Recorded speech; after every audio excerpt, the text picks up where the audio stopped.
வருகிற 21, 22ஆம் தேதி நம்முடைய தஞ்சை மத்திய மாவட்டத்தில் தஞ்சாவூர் சட்டப்பேரவை தொகுதியிலும் அதே போல புறத்தநாடு சட்டப்பேரவை தொகுதியில் 23ஆம் தேதியும் நம்முடைய கழகத்தினுடைய பொதுச் செயலாளர் சட்டப்பேரவை எதிர்க்கட்சி தலைவர் முன்னாள் முதலமைச்சர் வருங்கால முதலமைச்சர் அண்ணன் எடப்பாடியார் அவர்கள் ஒரு எழுச்சிமுறை ஆற்றுவதற்காக சுற்றுப்பயணம் செய்திருக்கிறார். அவருடைய சுற்றுப்பயணம் என்பது 7ஆம் தேதி கோவை மாவட்டம் மேட்டுப்பாளையத்தில் துவங்கி அதன் தொடர்ச்சியாக இன்றைய தினம் விழுப்புரம் மாவட்டத்தில் அங்கே அவர் மையமிட்டிருக்கிறார். அவர் செல்லுகின்ற இடமெல்லாம் மக்கள் வெள்ளம் போல அங்கே குழுமி இருக்கிறார்கள். பல்லாயிரக்கணக்கான மக்களை தினந்தோறும் ஒரு 3 சட்டப்பேரவை தொகுதிகளை சந்தித்து கழகத்தினுடைய முன்னோடி பெருமக்களுக்கு மட்டுமல்லாது இந்த தமிழ்நாட்டு மக்களுக்கு ஒரு விடுவை தருவதற்காக அவர்களை திராவிட முன்னேற்ற கழக ஆட்சியினுடைய கோரப்பிடியில் இருந்து அவர்களை விடுவிக்க வந்திருக்கிற ஆபத் பாந்தவனாக அண்ணன் எடப்பாடியார் அவர்கள் தன்னுடைய சுற்றுப்பயணத்தை துவங்கி இருக்கிறார். தமிழ்நாட்டிலே 2026 நடைபெறவிருக்கிற குருட்சேத்திரத்தில் அண்ணன் எடப்பாடியார் அவர்கள் உயர்த்தியிருக்கிற காண்டிலும் நிச்சயமாக திராவிட முன்னேற்ற கழகத்தை வீழ்த்து வென்றுள்ளார்கள். மீண்டும் புரட்சித் தலைவர் எம்ஜிஆர், புரட்சித் தலைவி அம்மாவுடைய ஆட்சியை அண்ணன் எடப்பாடியார் அவர்கள் கொண்டு வருவார்கள்.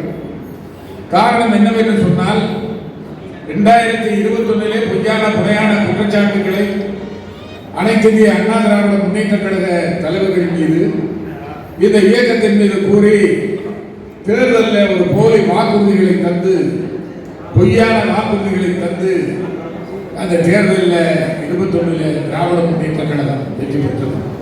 ஒரு 3% வாக்குகளின் வித்தியாசத்திலே வெற்றி பெற்றது. ஏதோ அனைத்து இந்திய அண்ணா திராவிட முன்னேற்ற கழகம் இந்த தேர்தலில் வெற்றி பெற்று இங்கே அந்த வாய்ப்பை இழந்துவிட்ட வெற்றி பெறுகிற வாய்ப்பை இழந்துவிட்ட காரணத்தினால் இந்த இயக்கத்திற்கு எதிர்காலம் இல்லை, இருண்ட காலம் தான், இளைஞர் காலம் தான் என்று ஒரு போலி சித்திரத்தை நாட்டு மக்கள் மத்தியிலே வரைவதற்கு திராவிட முன்னேற்ற கழகம் அங்கே தன்னுடைய பணிகளை செய்து கொண்டிருக்கிறது. ஆனால் இன்றைக்கு அண்ணா திராவிட முன்னேற்ற கழக ஆட்சிதான் மிகச்சிறந்த ஆட்சி என்பதை இந்த 4 ஆண்டு காலத்திலே திராவிட முன்னேற்ற கழக ஆட்சியை பார்த்து இன்று நாட்டு மக்கள் என்ன தலைப்பட்டிருக்கிறார்கள். காரணம் என்னவென்று சொன்னால், காலையிலே பத்திரிகையை புரட்டினால் கொலை, கொள்ளை, களவு, கற்பழிப்பது, இதுதான் இன்றைக்கு தமிழ்நாட்டினுடைய நிலை. இன்றைக்கு தமிழ்நாட்டிலே சட்டம் ஒழுங்கு சரியாக இல்லை. சமீபத்திலே கூட காவல்துறையை சேர்ந்தவர்கள் திருப்புவனத்திலே ஒரு இளைஞரை, அஜித்குமார் என்ற இளைஞரை அடித்து சித்திரவதை செய்து அவரை கொண்டிருக்கிறார்கள் என்று மதுரை உயர்நீதிமன்ற கிளையினுடைய அந்த பிரிவிலே இருக்கக்கூடிய நீதிபதிகள், அந்த நீதி அரசர்கள் அங்கே தீர்ப்பு தந்திருக்கிறார்கள், அங்கே குற்றம் சாட்டி இருக்கிறார்கள். இந்த அரசுக்கு கடுமையான கண்டனத்தை தெரிவித்திருக்கிறார்கள். அந்த அளவிற்கு இந்த ஆட்சியிலே சட்டம் ஒழுங்கு நிலைமை சரியாக இல்லை. அதே போலவே விலைவாசி விண்ணை தொடுகிற அளவிற்கு உயர்ந்து கொண்டு போகிறது. விண்ணோடு முகிலோடு விளையாடு விண்ணிலமே என்று சொல்லக்கூடிய அளவிற்கு விண்ணை தொடுகின்ற அளவிற்கு இன்றைக்கு விலைவாசி தமிழ்நாட்டிலே உயர்ந்து கொண்டு போகிறது. நாங்கள் ஆட்சிக்கு வந்தால் நீட் தேர்வை ரத்து செய்வோம் என்று சொன்னார்கள். ஆனால் இன்றைக்கு 4 ஆண்டு காலமாக நீட் தேர்வு ரத்து செய்யப்படவில்லை.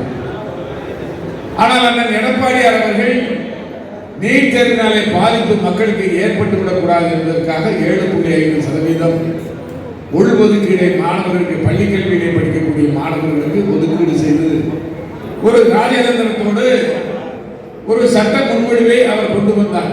அதன் மூலமாக இன்றைக்கு ஏறத்தாழ தமிழ்நாட்டில் ஒரு 10,000 பேருக்கு இன்றைக்கு மருத்துவக் கல்லூரி என்று சொன்னாலும், பொறியியல் கல்லூரி என்று சொன்னாலும் அதில் அவர்களுக்கு வாய்ப்பு கிடைக்கக்கூடிய சூழ்நிலைகள் உருவாகியிருக்கிறது. நான் இதை குறிப்பிடுவதற்கு காரணம், சட்டப்பேரவை தேர்தலில் போலியான வாக்குறுதிகள், நீட் தேர்வு. அதே போலவே நாங்கள் ஆட்சிக்கு வந்தாலே நாங்கள் மாதந்தோறும் மின் கட்டணத்தை வசூல் செய்வோம் என்று சொன்னார்கள். இன்னைக்கு ஆட்சிக்கு வந்து 4 ஆண்டுகள் ஆகுது. இன்னைக்கு மாதந்தோறும் மின் கட்டணம் வசூலிக்கப்படுகிறதா? இல்லை. மாறாக மின்கட்டணத்தை ஆண்டுதோறும் உயர்த்தி கொண்டிருக்கிறார்கள். அடித்தள மக்கள், நடுத்தர மக்கள், மாத ரூபாய் பெறுகிற மக்கள் எல்லாம் இன்றைக்கு கடுமையாக பாதிப்புக்கு உள்ளாயிருக்கிற நிலைப்பாடு இன்றைக்கு தமிழகத்தில் இருக்கிறது. எனவே இந்த நிலையில் மாற வேண்டும் என்று சொன்னால் மீண்டும் அனைத்து இந்திய அண்ணா திராவிட முன்னேற்ற கழக அரசு அண்ணன் எடப்பாடியார் மீண்டும் முதலமைச்சராக வர வேண்டும். புரட்சி தலைவி அம்மா அவர்கள் தவிர்க்க முடியாத சூழலில் மின்கட்டணத்தை உயர்த்துகின்ற ஒரு சூழல் வந்தபோது 100 யூனிட் மின்சாரத்தை விலையில்லாமல் தருவேன் என்று சொன்னார். அதே போல திமுக தேர்தல் களத்தில் அரசு ஊழியர்களுக்கு திராவிட முன்னேற்ற கழகம் வெற்றி பெற வேண்டும் என்பதற்காகவே அவதாரம் எடுத்ததை போல அரசு ஊழியர்கள் எல்லாம் திராவிட முன்னேற்ற கழகத்திற்கு அறிவுரை கொண்டு தேர்தல் வேலை செய்வார்கள், வாக்களிப்பார்கள். ஆனால் இன்றைக்கு பழைய ஓய்வூதிய திட்டத்தை நாங்கள் ஆட்சிக்கு வந்தால் நடைமுறைப்படுத்துவோம் என்று சொல்லிவிட்டு இன்றைக்கு 4 ஆண்டுகளும் ஆகியும் அதை நடைமுறைப்படுத்துவதற்கு இந்த திமுக அரசு முன்வரவில்லை. மாறாக ஒரு குழுவை போட்டிருக்கிறார்கள். அதை கண்டித்து பழைய அந்த ஓய்வூதிய திட்டம் பெறுகின்ற அரசு ஊழியர்கள் எல்லாம் வருகிற சட்டப்பேரவை தேர்தலில் 2026 மு.க. ஸ்டாலினுக்கு மீண்டும் எதிர்கட்சி தலைவர் என்ற அந்தஸ்தை பதவியை தான் நாங்கள் தருவோம், அவரை மீண்டும் முதலமைச்சர் ஆக்குவதற்கு ஒத்துழைக்க மாட்டோம் என்று சொல்லியிருக்கிறார். ஏனென்று சொன்னால் அண்ணன் எடப்பாடியாருடைய ஆட்சியிலே பல்வேறு திட்டங்கள், அது பொதுப்பணித்துறை என்று சொன்னாலும், உள்ளாட்சி என்று சொன்னாலும், அல்லது சட்ட ஒழுங்கு பிரச்சனை என்று சொன்னாலும், அத்துணை பிரச்சனைகளிலுமே மக்களுக்கு முன்னுரிமை தரக்கூடிய வகையில் பாதுகாக்கப்பட்ட குடிநீர் தருவதிலே, மின்சாரம் தருவதிலே, அதே போல சாலைகள் அமைப்பதிலே, நெடுஞ்சாலை துறைகள் மூலமாக பாலங்கள் அமைப்பதிலே என்று பல்வேறு பணிகளை, மக்கள் நல்வாழ்வு திட்டங்களை இந்த மண்ணிலே அவர் நிறைவேற்றி சென்றிருக்கிறார். இன்றைக்கு அது கல்மேல் எழுத்தாக இருக்கிறது. எனவே அண்ணன் எடப்பாடியார் அவர்கள் மீண்டும் தமிழ்நாட்டினுடைய முதலமைச்சராக வர வேண்டும் என்று மக்கள் என்ன தலைப்பட்டிருக்கிறார்கள். இந்த சூழலில் தான் அண்ணன் எடப்பாடியார் அவர்கள் வருகிற 22ஆம் தேதி 23ஆம் தேதி நம்முடைய தஞ்சை மாவட்டத்திற்கு வருகிறார்கள். 22ஆம் தேதி தஞ்சையில் அண்ணன் எடப்பாடியார் அவர்கள் அங்கே சாலையிலே நடந்து சென்று மக்களை சந்திக்கின்ற நிகழ்ச்சியும், அதன் தொடர்ச்சியாக அவர் பேருந்திலே நின்று கொண்டு அங்கே உரையாற்றுகிற ஒரு அற்புதமான நிகழ்ச்சியும் நடைபெறுகிறது.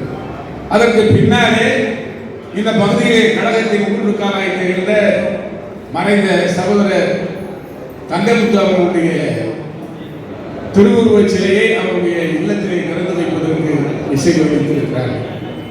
தங்கமுத்து அவர்கள் ஒரு இனிய நண்பர். நானும் அவரும் சட்டப்பேரவையிலே உறுப்பினராக இருந்திருக்கிறோம், மாவட்ட கழக செயலாளராக இருந்திருக்கிறோம், சக நண்பர்.